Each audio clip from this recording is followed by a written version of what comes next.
Hello everyone, in this video I will show you how to fix the Epic Games Launcher not opening after an update on Windows. First, close every Epic Games process running in the background. Right-click your taskbar and open Task Manager. In the Processes tab, look for anything named Epic Games Launcher, Epic Web Helper, or Epic Games. Select each one and click End Task. This makes sure the launcher is completely closed before trying other fixes. Next, clear the launcher cache files.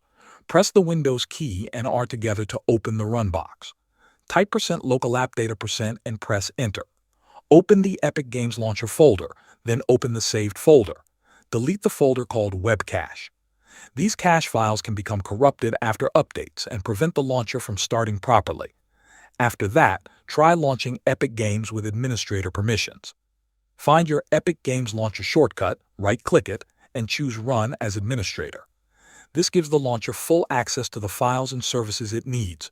If the launcher still will not open, repair the installation. Open the control panel and go to Programs and Features.